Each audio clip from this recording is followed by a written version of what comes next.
थोड़ी सी एहतियात करने से आप इस खुशी के त्यौहार को अच्छे तरीके से एंजॉय कर सकेंगे। वरना ये ना हो कि आपके साथ साथ आपके प्यारे भी आपकी इयादत करते हुए हस्पताल के अंदर जाके वो इस ईद के दिन में ख्वार होते रहें।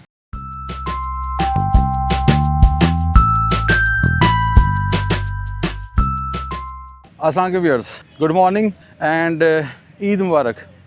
तो उम्मीद है कि सारे लोग सुन्नत इब्राहिमी और ईद मनाने की फुल तैयारियां कर रहे होंगे। तो मैंने कहा आपको पेश की ईद की मुबारक भी दे दें और कुछ एहतियाती तदाबीर भी बता रहे हैं ताकि आप इस ईद पे एक अच्छी तरीके से खुशियों को एंजॉय भी कर सकें। व्यूअर्स, जैसे कि ज़ाहिर सी बात है कि गोश्त वो तो इस ईद का खासा होता है ना। जैसे मीठी ईद है तो उसमें स्वीट्स होती हैं, तो इसमें गोश्त होता है, जैसे हम कहते हैं नमकीन ईद। तो इसमें बगैर गोश्त के तो ईद नहीं ना होती। कुछ एहतियाती तदाबीर अगर आप अपना लें तो आप कुछ मुश्किलात से बच सकेंगे।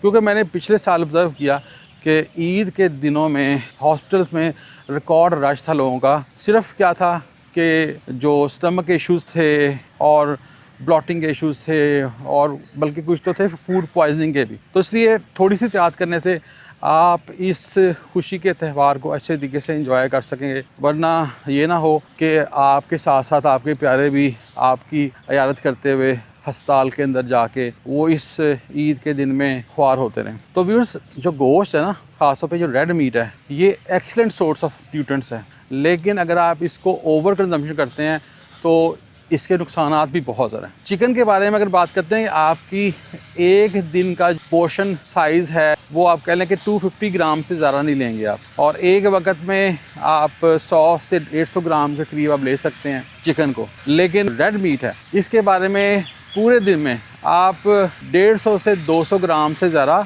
नहीं लेना चाहिए आपको, क्योंकि इसमें बहुत ज़्यादा सैचुरेटेड फैट्स होते हैं और ये कोलेस्ट्रॉल को हाई करने का भी बायस बनता है। वैसे तो रेड मीट के अंदर विटामिन बी की आपको कंप्लीट रेंज मिलती है। इसके अलावा इसमें आपको हीम आयरन या ऐसी फॉर्म ऑफ आयरन की जो आपके जिस्म के अंदर फ़ौरन अब्ज़ॉर्ब होती है, और प्रोटीन की सोर्स तो ये है ही बहुत अच्छी है। लेकिन इसको खाते हुए आपने एहतियात ये करनी है कि इसके साथ आपने फाइबर का इस्तेमाल करना है। यानी कि साथ आप इसके सैलड्स वगैरह उसको इस्तेमाल करेंगे ताकि आपको कॉन्स्टिपेशन का इशू होता है या डिजेशन का इशू होता है वो कम हो सके। क्योंकि व्यूअर्स, इसमें फाइबर तो होता नहीं है, तो जब आप बहुत ज़्यादा गोश्त खा लेते हैं तो उसकी वजह से बाउल मूवमेंट्स हैं वो स्लो हो जाती हैं और कॉन्स्टिपेशन का मसला बन जाता है। इसके अलावा आपने इसमें पानी का इस्तेमाल ज़्यादा करना है, क्योंकि जब आप गोश्त खाते हैं तो बहुत से इसमें मेटाबाइट्स बनते हैं जिसको डिस्पोज ऑफ करने के लिए आपके जिस्म को पानी की ज़रूरत पड़ती है।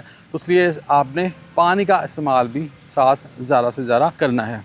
इसके अलावा एक और बड़ी इंपॉर्टेंट चीज़ कि अक्सर जो लोग फ्राइड चीज़ें बहुत खाते हैं, व्यूअर्स याद रखिएगा कि जब आप गोश्त को फ्राई करते हैं ना, तो जब प्रोटीन और फैट आपस में कंबाइन होती है तो उस वक्त वो स्टमक के अंदर ज़्यादा देर तक स्टे करती है, या यूँ कह लें कि स्टमक एम्प्टिंग रेट जो है ना वो बहुत ज़्यादा स्लो हो जाता है, जिसकी वजह से आपको ये मैदे को ज़्यादा काम करना पड़ता है, तेज़ाब ज़्यादा बनता है। क्योंकि जो मैदा है जब तक फूड प्रॉपर डिजेस्ट नहीं होगी तब तक वो एसिड बनाता रहेगा, और उसकी वजह से देखा होगा कि अक्सर लोगों को तेज़ाबियत का मसला भी आना शुरू होता है, जिसकी वजह से उनको मैदे में दर्द होता है और खट्टे ढकार आते हैं। तो इसलिए तला हुआ गोश्त है या जैसे कि कबाब वगैरह खाते हैं तो उसको खाने से आपने परहेज़ करना है, कम खाना है। वैसे भी जब भी प्रोटीन को आप बहुत ज़्यादा फ्राई करते हैं ना तो उसका जो स्ट्रक्चर है वो मज़ीद कम्प्लेक्स हो जाता है और उसको डिजेस्ट करना मैदे के लिए और मुश्किल हो जाता है। तो सबसे जो हेल्दी ऑप्शन तो ये होगा कि इसको आप स्टीम कर लें, सालन बना के खा लें, ग्रिल कर लें,